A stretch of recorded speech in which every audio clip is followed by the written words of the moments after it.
The highly anticipated second season of Squid Game is back, reuniting the original cast for a new round of survival battles. At the end of the first season, Song Ji-hyun once again encounters the suited man at the subway station, the same mysterious figure who had lured him into the Squid Game. Ji-hyun originally planned to travel to the United States, but gives up the trip in order to pursue the suited man. He snatches the business card from him and dials the number on it. The voice on the other end warns him not to dig deeper, making Ji-hyun realize that even though the game has ended, he is still under the control of the masterminds. Realizing they know his every move, he becomes even more determined to uncover the truth. He begins to inspect himself for surveillance devices and discovers a tracker implanted behind his ear, which he destroys, his first step toward freedom. Meanwhile, Detective Hwang Jun-ho awakens from his vegetative state after being shot by his own brother. Having failed to send the photos on his phone in time, he loses all evidence, and the police do not believe his account. Jun-ho is reassigned to the traffic police department, but remains determined to independently investigate the mysterious organization and uncover his brother's true identity. Ji-hyun returns to Seoul, determined to track down the organization behind the games. He buys an old building and uses his winnings to hire loan sharks to help him find the suited man. The loan sharks, facing mounting losses from borrowers who have disappeared, believe Ji-hyun's claim that the missing people may have joined the game. Over 2 years, Ji-hyun spends enormous amounts of money without results but refuses to give up. Jun-ho uses his days off to go out to sea in search of the mysterious island, while Ji-hyun focuses on finding the suited man. The loan sharks begin to doubt Ji-hyun's efforts until they witness the suited man playing a card-flipping game with a passerby. Ji-hyun orders them to follow the suited man and personally joins the chase. After the game, the suited man hands a business card to his opponent, targeting individuals in desperate need of money. A young man, whose girlfriend is pregnant and urgently needs financial help, accepts the card, seemingly making a decision. After leaving the subway station, the suited man buys bread and lottery tickets, offering the homeless a choice between the two. Most choose the lottery tickets, prompting the suited man to disdainfully stomp on the bread. Ji-hyun receives a tip and rushes to a park, but is intercepted by Jun-ho, now a traffic officer. Recognizing Ji-hyun, Jun-ho begins investigating him. The delay causes Ji-hyun to miss his chance to confront the suited man. The loan shark boss and his underling attempt to capture the suited man, but are overpowered. The suited man plays Russian roulette with them, resulting in the boss's death. The underling confesses everything to the suited man, who then seeks out Ji-hyun. Ji-hyun demands to meet the masterminds, but the suited man offers only to relay his message. Ji-hyun despises the suited man, and they play another game, resulting in the suited man's death. Ji-hyun finds a new lead, but Jun-ho initially suspects him of murder. After hearing Ji-hyun's explanation, Jun-ho decides to join forces with him. Ji-hyun plans to use his remaining winnings to purchase firearms and hire mercenaries. He leads his team to a bar mentioned on the business card, but is captured by Squid Game staff. Jun-ho tries to rescue him, but is thwarted when snipers shoot out their car tires. Realizing escape is impossible, Ji-hyun voluntarily agrees to re-enter the game, reasoning that having a previous winner join would be a great draw for the VIPs. The masterminds agree. Ji-hyun returns to the game but finds the rules have changed. After each round, players can vote on whether to continue, with the majority vote deciding the outcome. Ji-hyun places his hopes on a tracker hidden in a fake tooth, hoping Jun-ho will find the organization. The games begin. Players sign consent forms, and violations are met with immediate execution. During the first game, Ji-hyun tries to save player 444, but despite his efforts, player 444 is shot in the head after crossing the finish line. After the first game, the players vote. Player 001, Hwang In-ho, casts the deciding vote to continue. Ji-hyun is devastated, knowing how dangerous the game is. Despite witnessing the deaths of many, half the players choose to stay out of greed. What Ji-hyun doesn't know is that, like in the previous season, player 001 is not an ordinary contestant, but the mastermind himself, Jun-ho's brother, Hwang In-ho. He has infiltrated the game to sabotage Ji-hyun's plans. Ji-hyun moves on to the second game, carving shapes out of sugar candy. The triangle is the easiest, while the umbrella is the hardest. An elderly player, desperate to stay in the game, manipulates others into keeping the challenge details a secret. In-ho attempts to approach Ji-hyun, but Ji-hyun remains cold toward him, blaming him for casting the crucial vote that forced everyone to stay. In-ho counters by labeling Ji-hyun as the reason others are inspired to continue, using him as a symbol of hope. This leaves Ji-hyun questioning whether his own actions were the right choice. At night, Hwang In-ho made another calculated move. He approached Song Ji-hyun, initiating a heartfelt apology and admitting that he should not have placed the blame on Ji-hyun. With tears streaming down his face, In-ho began to recount his past. His wife had fallen gravely ill and needed an organ transplant. His meager government salary was insufficient to cover the medical expenses, so he was forced to borrow money from a client related to his work. As a result, he was accused of bribery and dismissed from his position. While his wife was battling her illness, they discovered she was pregnant. They wanted to save the child, but simply couldn't afford the necessary care. Even though he knew that the money he took would cost others their lives, he had no choice but to use it to try and save his wife and child. The highest form of lying is mixing truth with falsehoods, and In-ho's story was a perfect example. Much of what he said was indeed true. It was his desperate situation that initially drove him to join the Squid Game. However, what he failed to mention was that his wife had long since passed away. Even after winning the game, nothing had changed for him. Eventually, he became part of the very organization that ran the game, rising to the position of its organizer. Game staff member number 11, Xiao Yu, frequently administered finishing shots to critically injured but not yet dead players. This practice led to issues when the corpses, having died too long ago, were sent to the doctor with organs that had lost their viability and value. As a result, Xiao Yu became the target of retaliation from the black market organ trafficking network operating behind the scenes. The officer who had recruited Xiao Yu into the job was none other than the leader of the organ trafficking operation. He demanded that Xiao Yu cooperate with their activities, but Xiao Yu resolutely refused. When Xiao Yu was initially recruited, the officer had claimed that the job was about helping those who had no hope of survival, allowing them to pass painlessly. However, the reality of the situation was starkly different. The officer now engaged in grotesque and cruel practices. Killing wasn't enough. He would intentionally aim for non-vital organs, causing victims to endure prolonged suffering to ensure the valuable organs remained fresh and viable. Only after these individuals had endured unimaginable pain would their organs be harvested, and they would finally be allowed to die.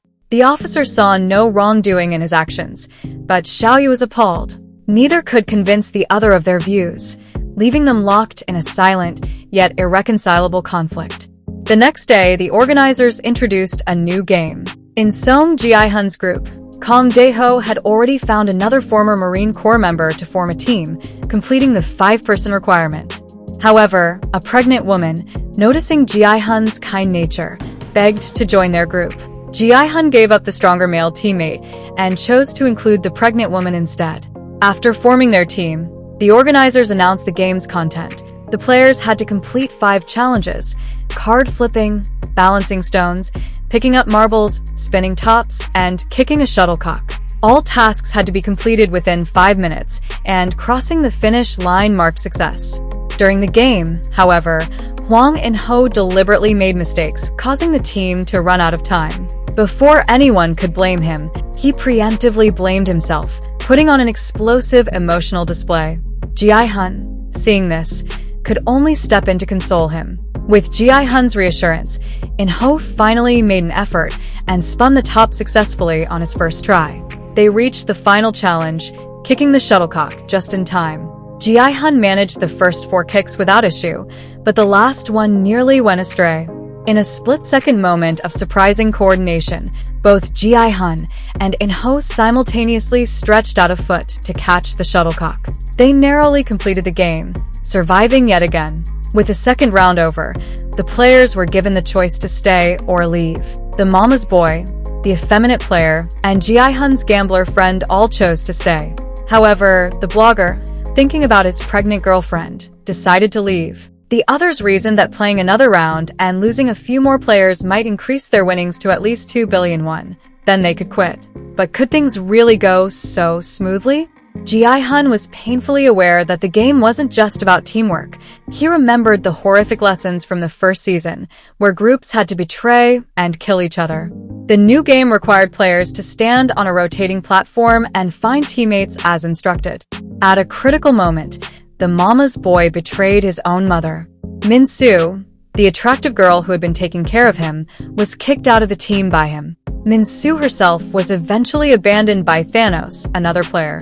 Humanity's darkest sides were fully exposed in this moment. By the end of the game, only 100 players remained. Meanwhile, Detective Hwang Jun-ho continued searching with his team by boat. They came across an island and used a drone to survey the area, spotting what appeared to be an underground door. But when they approached to open it, the door triggered a bomb. It was a trap, killing one member of the team and injuring another. Despite the losses, the remaining members refused to return to shore, determined to avenge their fallen comrades. Jun-ho had no choice but to order that their walkie-talkie communication channels be changed daily and prohibited the use of mobile phones. However, they soon discovered that their ship's captain was a mole, deliberately leading them in circles at sea. By the end of this game, only 100 players remained. When it came time for player 001, Hwang In-ho, to cast his vote, the results were just one vote away from deciding whether to leave or stay. As the deciding vote, In-ho had the power to send everyone home or force them to continue. Surprisingly, this time, In-ho voted to go home. Perhaps he thought it would create better entertainment value, as a 50-50 tie would result in another round of voting the next day. Whether to leave or stay, both factions began trying to persuade the other side to join their cause. They only needed one vote to win. At first, the discussions were civil, but they quickly escalated into heated arguments. What worried Ji-hun even more was that the players' dinner that night came with forks, a clear signal from the organizers. It was essentially handing the players weapons, making their intentions unmistakably clear. Tensions rose, and players began to clash. In the restroom, insults turned into threats.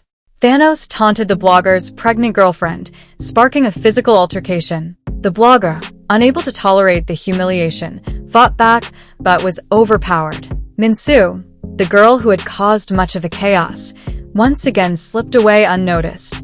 Just as the blogger was about to be strangled to death, he grabbed a fork and stabbed Thanos in the neck, drawing blood. The chaos escalated until the staff intervened to restore order. Meanwhile, Ji-hun and In-ho seized the opportunity to grab one of the staff members' guns. Together, they managed to eliminate most of the staff present. One man attempted to kill the players, but Ji-hun stopped him. Ji-hun suggested turning their weapons against the game's organizers and, with In-ho's help, began planning an attack on the control center. However, the enemy's superior firepower presented a significant obstacle. Ji-hun proposed that he and his friends scout the route provided by a helpful insider among the staff. If they confirmed it was safe, they would signal the others to follow. Following the map, Ji-hun and his group found the control center and managed to eliminate a few staff members, but their ammunition was running low. Ji-hun sent a message to In-ho, urging him to bring the remaining team and any spare ammunition. Kang Dae-ho immediately volunteered to retrieve the ammo clips. However, after returning to the dormitory, he couldn't bring himself to leave.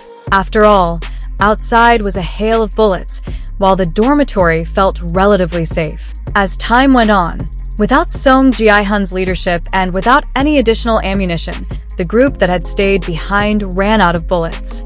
Surrounded by the organization's men, they were completely overwhelmed and killed. Things weren't much better for the group up ahead. Hwang In-ho arrived with reinforcements, and Song Ji-hun handed him one of the few remaining ammo clips.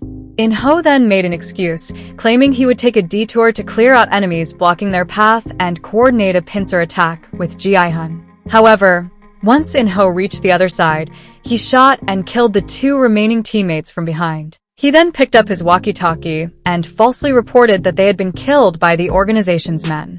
In a final act of betrayal, In-ho used bullets supplied by Ji-hun to execute the fallen teammates. Ji-hun and his friend, having completely run out of ammunition, were left defenseless and unable to turn the tide. Revealing his true identity, In-ho resumed his role as a game organizer.